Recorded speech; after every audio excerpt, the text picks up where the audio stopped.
Prospect House Media.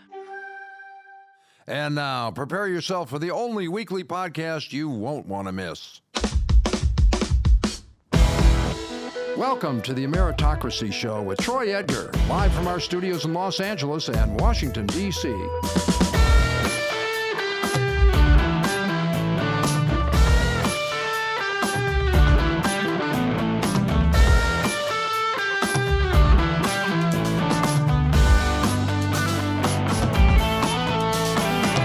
Hey everybody, I am Troy Edgar and welcome to the Ameritocracy Show. Thank you for tuning in and checking it out. It is greatly appreciated. This podcast examines the conditions for personal and professional growth and opportunity across America.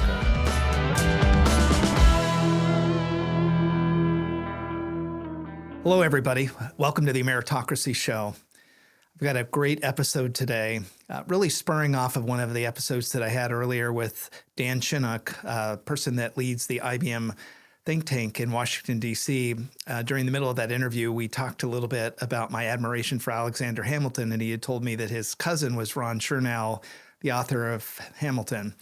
I started thinking about that a little bit more, and what I wanted to do today is I wanted to talk about his story, Alexander Hamilton's story of being a self-made immigrant, really thinking about his journey and again, looking at it in the context of the Ameritocracy Show. Anybody that's studied or read the book on Hamilton realized he had a very strong vision for what he thought would be the right way to build a national economy. His ideas were really brilliant, controversial, and they really do shape our economic landscape today. Looking a little bit back as the economic chaos of the early republic, Alexander Hamilton kind of entered into this at a very interesting time. He was born and raised in 1755 in the Caribbean island of what is today modern-day Nevis. Quite frankly, a bastard son. When he was 14, he ended up becoming a clerk in a local import and export firm down the Caribbean. And if you think about it, back in those days, a lot of trade was happening from Europe and Africa through the Caribbean and then into the New World, into the United States. At that point, they still had not become a country. And as he was working in the import-export, his expertise was really good at math and accounting. And he devised a strategy of how to work the exchange of all the different currencies that would come through, chaining pounds for different types of currencies. Basically, through that process, he became very good at trying to figure out how to do trade and barter against different countries and looking at the different potential opportunities within how currencies really drove an economy. From that point, after he was there at, like I said, about age 14, he ends up making his way up to Boston, and then there eventually in New York, and again from this point, here's a guy that really started to take every advantage he could of how could he get to America, and then how could he get to a place to start to further himself. And so one of the areas within Ameritocracy that we talk about is credentialing and trying to figure out, not everybody is starting from the same spot. So again, once he gets to America, what he does is he immediately attends a prep school, then ends up into what they called King College at that time, which is now Columbia University. And he started there about 1773 until 1775. And that was a magic year because that was the start of the Revolution. At that point, school's out, and he has not completely finished, but he joins the local militia and then really quickly joins the rank of the military. As Hamilton is working his way through, and again, through his process, he's been very selective in, how he makes his moves, like from the import-export, being able to get tied into a capability of somebody to sponsor him into America and then getting into the right university. He makes a really important determination when he gets involved in the military. Because of his background with logistics and being able to deal with trade, he gets picked up as an aide-de-camp. And an aide-de-camp is somebody that helps run the logistics part of a battle, specifically for some of the generals that were in it. At that time, he ended up hooking up with George Washington. In 1777, the Revolutionary War was kind of in full force, and he ends up being the aide-de-camp for George Washington. And, in that experience, he was actually offered many opportunities to become an aide de camp to a couple other generals. He really thought that Washington was the one that he could get the most experience from and that had very high regard. It would probably help him down the road career-wise. As the Revolutionary War kind of battled on, so that was about 1777. The Revolutionary War goes till 1783, but during that process with Washington, Hamilton gets to a point where he has a falling out with Washington, and when you start looking at his personality type and different things that are covered in the book. And different literature on Hamilton, you realize, he's human. He's got flaws. He's got aspirations. And, something that we talk about in this on the show, we've talked about it with Ann Collier, which is trying to figure out what is your shadow behavior? What are some of the weaknesses that you have and how do you overcome them? Well, Hamilton, this is one of the first times he starts to have some real challenges with relationships that are pretty key to him. At that point, when he decides to leave the battleground, he goes to New York, passes the bar exam. And again, at this point, it's about 1782, and he passes the bar exam. And again, the Revolutionary War ends a year later. At this point, he's come back, very high-level ranking officer when he was in the military. So he comes back and he continues to use his relationships within the government. He starts the Bank of New York in around 1784, and then which was really the first publicly traded bank on Wall Street. And then as he continued to work through, he ends up becoming one of the people that are working on the Constitution. And eventually somebody that actually is part of the signing party in 1787. And then at that point, again, we still don't have the first U.S. president. That doesn't happen for 2 more years until 1789 when Washington ends up being the first president. But the U.S. Congress convened in New York City, and in 1789, after the Constitution is created, we now have a president in George Washington, and he appoints Hamilton as his first treasurer. And the important thing that happened at this point too is here's the formation of the government. In 1789, a significant step will be really important for the future of the country and what type of a financial institution that is. So at this point now we have a permanent institution for the management of government finances. And really, it establishes Hamilton again as the treasurer that ends up being the treasurer from 1789 to about 1795. Hamilton had some pretty strong beliefs, and something that you can kind of draw at this point in his career is that he really believed in public education. He looked at it as a means to create a level playing field for individuals, and something that we've continued to explore on this show was no excuses. I just thought that was an important point that Hamilton also made. Next, you take a look at Alexander Hamilton's economic philosophy and plan. One of the big ideas that he had was how do you fund the national debt? What he proposed that the federal government would assume the state's war debts, and which doing that at that point would be to kind of create a sense of national unity and establish the government's credit worthiness. Very controversial at the time, but a very useful tool.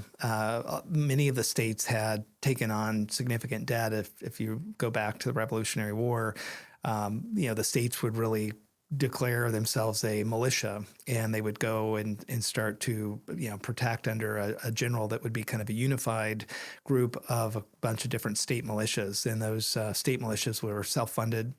And so what ended up happening by the end of the Revolutionary War, the states, most of them were very broke, bankrupt, or barely even functioning.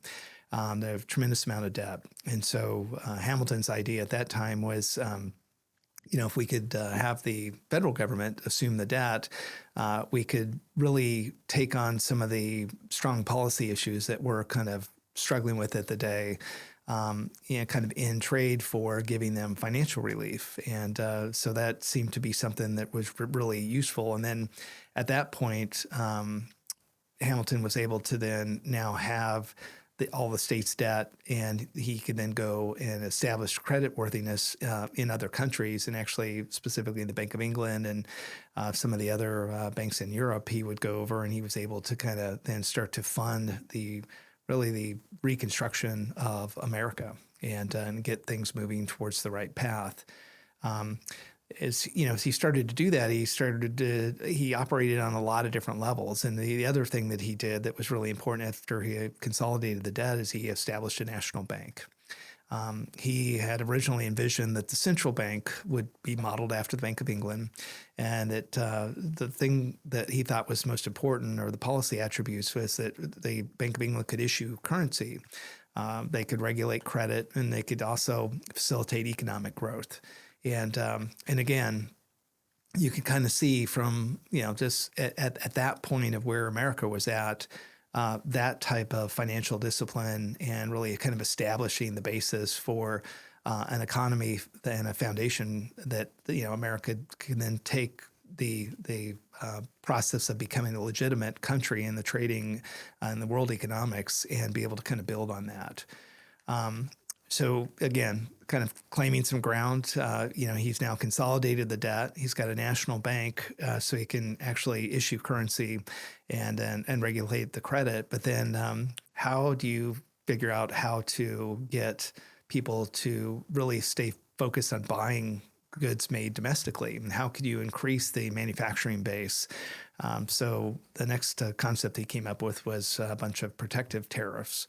And he basically heavily advocated for tariffs on imported goods, really to encourage the domestic manufacturing and really reduce the reliance on foreign imports. And if you think about that, definitely made sense at the point, for especially a brand new country that needed to establish a manufacturing base. But definitely an issue today, policy-wise, where, too much of a good thing could be a bad thing. And so, policy is never black and white, and there's shades of gray. And I think that is something that, even today we have a lot of focus on. So I think when you look at this, what is the relevance today of kind of how Alexander Hamilton's economic policies continue to influence us today? On the show, we talk a lot about, really trying to create success and how to personally and professionally, have success, in whether you're in a company, whether you're starting a business. And so when you look at the issue of the government intervening into the economy, as definitely was displayed by Hamilton's plan, it really does remain kind of a point of contention, and there's a lot of people that have different policy perspectives. His emphasis on fostering domestic industry resonates with the argument for protectionist trade policies.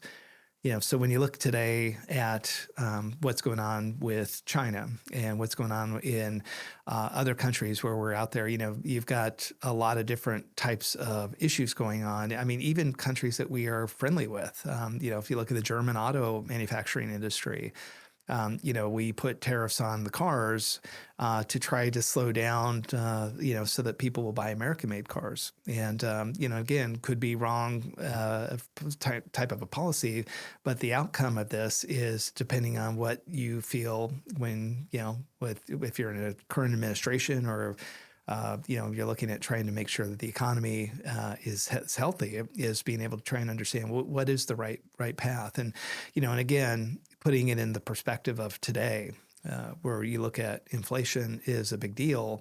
And when inflation is a big deal, prices are a really big deal. And so, when you look at the trade policies that Hamilton had of his day of basically putting tariffs on everything, it allows for us to really focus towards more, at least cost neutral goods made in the United States. But it basically takes the cost of those goods up to what it costs us in the United States to do it. So you don't get the arbitrage or the benefit of goods made overseas that might be able to be manufactured in a cheaper manner or on volume. And so what ends up happening is prices in general raise. So protective trade policies kind of help us reinforce the American manufacturing and services capability to distribute exports, but it may hurt us internally with inflation. When you kind of look at other parts of the free market approach, it is definitely something that, when we look at trying to figure out what would be the right path today, and I think what's great about America is it's aspirational. We put stuff in place and we kind of grow into the country that we are, and we adapt. And good and bad, people have policy debates, and those debates kind of come out in the end, and that kind of goes back to elections and the will of the people. And so it's not something that just happens from people that are. A lot of people talk about America, a capitalist economy, and certain people are making the decisions. It's actually it's really the voters. It's the people that decide which policies and types of activities they want to get behind. And so I think when we look at the way Hamilton did it at the time, that was the right approach. And I think history shows us that. Probably another big area that Hamilton did is that when he started to consolidate debt for the states, he started what we know today is the big deal, which is our national debt. And so inflation, when you look at the national debt and inflation and those two combined, it starts to become what some people think is a snowball effect. But, if I focus just for a moment now on national debt, is that, at the beginning, you could see the short-term and long-term effects of this. But, now a lot of people have different philosophies on government and how it spends its money. And today, current events that we even look at, the big debate on money going to Ukraine, money going to Israel, money going to NATO, money going to Taiwan. All of these are in America's national security interest, but then comes down to policy and and politics, and which perspective do you think is the best use for America's hard-earned money in the form of taxes, and where does it go? And again, I think when you start to look at the national debt, you start to also see how that's related to inflation, because if price goes up, you'll notice that we start raising interest rates to kind of slow the economy down, or at least to try to get the borrowing level kind of in check. But in the same time, we're spending tremendous money, whether it was in COVID, spending through those packages for the COVID relief plans, or now in these foreign conflicts. And you combine that with the interest rates going up, not only is the debt getting bigger, but it's almost getting exponentially bigger. And it will get to a point where, looking at this historically, you can see through history where countries eventually fall under the weight of that debt. And, one of the books that I've talked about before on the show is Ray Dalio. He looks at the rise and fall of empires, and looks at the different empires all the way back into the Chinese empires. And what you see is a cycle, and usually economic debt or national debt ends up becoming something that eventually becomes so heavy that it can't be serviced and eventually has to be walked away from. And as the country then gets weaker, its adversaries start looking at opportunity to infiltrate, which sometimes is the people start having very divisive, different perspectives of what the country should be, which either leads to civil war, or it ends up ending up into an invasion or a war because another adversary sees that the country is at a weakness and split. And so, again, national debt, a big deal and something super important. But, as you kind of look through this and you see how Hamilton dealt with it, like I said, at that time, a great tool. It's still a great tool, but it's just something I think we got to be careful of. The other thing that I would look at is from a policy perspective is, and maybe this is a little bit related to tariffs and trying to kind of get a more competitive environment, specifically in manufacturing, is that when we were looking at what happened during the pandemic with supply chain. So me being in the supply chain side of consulting and looking at it not only, before federal, I was definitely focused on it with Fortune 500, is, we had a lot of issues that started to be magnified during COVID, specifically around, technology and the microchips and the chips that basically drive everything from your phone to your cars. and everything in between. And so you see current policies out there. Just recently, the recently passed CHIPS Act, which was, again, a very similar process to what, you look at the way Hamilton was taking this on. And again, in a bigger picture, and if you forget the details of the policy, the way that was supposed to work was to be able to incent, companies to increase manufacturing for microchips in the United States and to potentially burden the chips that are made outside of the U.S. and to, again, stimulate. So if you see it, it's almost a duplication of Hamilton's view, just applied to a different concept, specifically around chip manufacturing. Because chips are such an important part, you also see the national security implication of, we do need to have that capacity within the United States. And so we start building it out. But I think if you, again, start looking at chips are in everything, and if you're going to focus on domestic production of chips, the cost of chips will start to rise up to what America can produce those chips at, and not taking into account the global markets, and what you have is more expensive goods. So again, a lot of different policies that were rolled out, but I think even today, 200, almost 300 years later, you see the differences of Hamilton's policies coming kind of full circle into today's economy and kind of what we need to take on here within the United States. Something that was really important to Hamilton that is, we're kind of looking at some of his perspectives on policy was really the income inequality. And, you could kind of see the point where that would become a big deal with him as, he's raised in the Caribbean. He does not have a lot. He's, raised in a home where they're barely making it. At age 14, he had to get a job to be able to make ends meet with, living with his mom and his brother.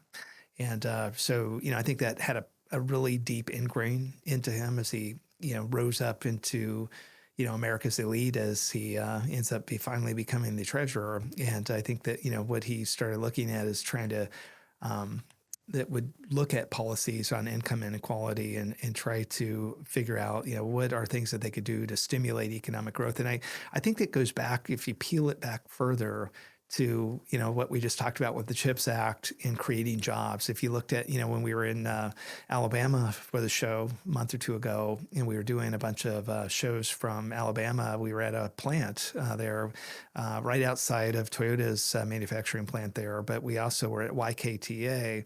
And something that Becky Hurt had said in her episode is that, at the time she lived in Kentucky, Toyota came into America, realized that the tariffs were very expensive to import cars, and they said, maybe we should start manufacturing in the United States.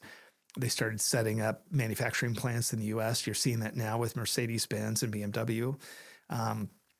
And what that ends up happening is it ends up creating jobs in economic areas that would be our equivalent of lower cost areas, because they don't have the economic capabilities that like major metropolitan areas like Los Angeles, New York, San Francisco, Chicago, and they're able to put a plant in a very rural area, very quickly train people, give them great paying jobs. And, and so if you look at that again, why is manufacturing in America, one of Hamilton's bedrocks there of trying to put trade tariffs on, imported goods was to stimulate manufacturing. Well, here we are, with Becky's example at Toyota, and that shows kind of how that economic growth. And again, if you get to income inequality, what we need to be able to do kind of across America is build opportunities across the entire country, not just in those metropolitan areas. So again, I think it's just another example of how using these types of tools of the economic toolbox in the financial systems of America end up creating a great economic capabilities and opportunities for people.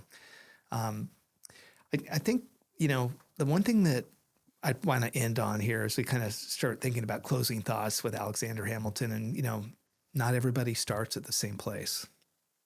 Sometimes you have to create your own opportunity.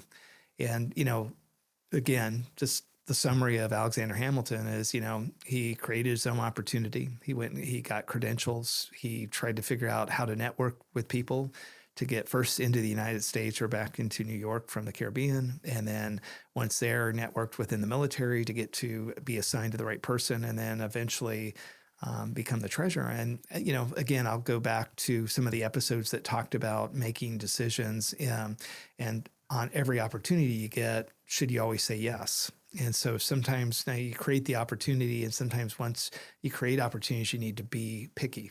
You need to be selective, just to be a little, crude, is you got to be selfish. Sometimes being selfish can be good. The second principle that I think I got out of looking at Alexander Hamilton's life was that really all of his life experiences contributed to his purpose. I mean, everything from, and again, this is a theme that you see on our show, but, this is an immigrant, basically started with nothing. He came in, he wasn't put into any sort of protective class or anything like that. He kind of came into the US and he seen how the system works, and then he started to kind of go down the path. He used his experience in import-export, so he got to see how to do world trade or global trade. He used his experience in currency. At 14, the guy is putting together, and if you read the book, Ron Chernow's book on Hamilton, you'll see, he put together these boards and at this import-export company, and it basically tracked all over 30 different currencies and what they would trade on.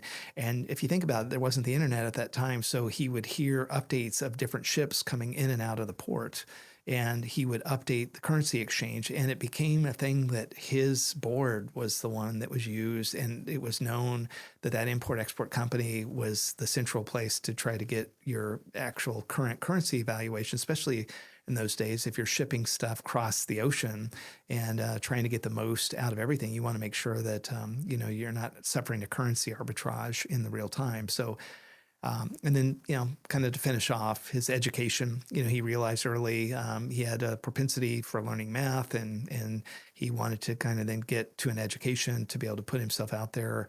I think the education for Hamilton kind of had two prongs. One was to get the credential, but the second one, I think, was to meet people that would get a college education. Early on in his life and in his career, he established that he knew he wanted to do something much bigger than himself. And he looked around and he realized that those people were not around him that could help him, and that he didn't have the connections and the network. So I think the education was kind of two-pronged. It helped get him prepared. It helped credential him. And then I think those two added to putting him into a strata of people that he was able to then leverage as he started to move through his career. And then lastly, his military experience. We have a lot of veterans on the show. We talk about how important, if you have the opportunity to serve, and how important it is if you've never served or you have served and you're serving in a position in corporate America or anywhere where you can help veterans that serve. But I think, there is something to that military experience. And I think he took all of that, his immigration, import, export, his currency and exchange capabilities, education, and he ended up parlaying that into being the treasurer. The first treasurer of the United States, and left his imprint on America. The last principle for Alexander Hamilton was really be aware of your weaknesses. In the end, Alexander Hamilton, the pride and honor got the best of him. And I think, pride and honor as a weakness is something that, whether you're studying business or the Bible, it's definitely something that, you got to be mindful of. And, something that Ann Collier, one of the executive coaches, and she was just recently on the show again, we talk a lot about is, really kind of realizing your negative shadow behavior, or the things that kind of sneak up on you. With Hamilton early on, you saw through what we talked about earlier with George Washington as an aide de camp, he got into a situation with Washington so much that he ended up having to leave. And, and again, you'll see the pride and honor kind of in that. There was also 2 or 3 other situations that through his career, even as a treasurer, where he would cause some pretty hard divides. And I think a lot of them I think at the beginning of his life, he was trying to establish who he was. And then once he got there, he was very prideful of how he had been able to achieve everything that he had set out to do. But maybe lost a little bit of that humbleness, and trying to kind of balance that perspective. And so, when you take a look at this at the end of his life, kind of going through, he eventually gets into a duel. So this was around 1804, 1805. If you think about this, at that point, Thomas Jefferson had come in to be the president, 1800s, 1804, and Aaron Burr was his vice president. And, if you read a lot about stuff that was happening at the time, Aaron Burr was under fire. And Jefferson made a different decision for vice president when it came time for his next term. And so he wasn't selected to be on the ticket. And, and again, I would say Aaron Burr also, pride and honor ends up being kind of at play here. So the two people, none of them totally guilt-free. Hamilton makes some very public comments on Aaron Burr. And Aaron Burr, after really having a very significant political loss, takes those to heart and makes a point to Hamilton that publicly that he needs to apologize, and he wants the apology specifically in writing. And Hamilton basically put in writing that he would never do an apology, and that based on those two being at loggerheads at that time, in history, one of the ways, especially at certain levels of society, the way to settle that score was through a duel. And so you had Aaron Burr and Hamilton basically go to a duel over that issue. And unfortunately for Hamilton, he did not prevail. And, and I always think about this, like, pride and honor. And I also think about, Hamilton, here's a guy, 47 years old, ends up, getting in a duel over pride and honor. And then you look at his contemporary and Aaron Burr ends up living to be 80 years old. And so almost double the life of Hamilton. And, if you think about all the stuff that Hamilton had achieved in those short 47 years and what potentially more he had to offer, including potentially a potential candidate for president at some point, you take a look and you think, what a shame that was. And so, again, I think as a principle and kind of what I got out of this, and hopefully what you get is, be careful about your shadow zone. Be careful about the things that that are weakness. And, anybody that goes out there, if you want to find out more about this, I know Anne is really focused, Ann Collier at Arudia, and she's been on the show. And I would just say it was one of the things that I've done, with her. And it was very helpful to find out kind of, because not only to identify what the areas that could come up and get you, but things you look for that actually start to make you aware that you're starting to act in a way that you're coming into something you might not even recognize. So I'd highly recommend if you have an opportunity to look into that. Anyway, I hope you enjoyed the look into Alexander Hamilton, and definitely you can see his contribution as a founding father and establishing the nation's financial system. I feel that, on top of all the interviews that we do with the people, the one thing that we try to do with all the interviews is we really try to illuminate these people that are kind enough to be on the show. And, with the help from my team in really trying to make sure that we're curating what this show is, not only as single episodes, but in total what this show is what we're really trying to do is to step back and to show, current day, the glass is half full. I want to continue to reinforce great examples of people like Hamilton that didn't start at the same spot. We didn't all start, with a whole bunch of an advantage. But, we're able to kind of use what we can and we move from there. But, through the guests that we bring on the show to be able to kind of show their journey, to show, some of the things that they had to overcome, and then to really give an interesting perspective of different careers that you might be interested in and might want to learn more about. Again, from a perspective of being like a Wikipedia or a reference of, hey, I'd like to find out what it means to be a police chief. I'd like to find out what it means to be a painter. I'd like to find out what it means to be an artist that is doing, stuff in galleries worldwide. And, but, moving out of the current profession that you have into something that could be just extraordinary. So then now we're adding another component to this experience, which is, let's put a perspective of people that were actually, really important historical figures into creating this meritocracy of America, and to be able to show examples historically that, this isn't just today. These are examples that we've been able to kind of build from the very beginning. And a lot of people, look at kind of where we're at and they wonder, are those days behind us? The show tries to show no. And historically, I want to show that even during those times, there was a lot of stuff that we draw on parallels to kind of where we're at. So hopefully you'll continue with us on this journey. I hope you liked the show today on Alexander Hamilton. And I wish everybody a great day, a great week, and we'll see you next Monday.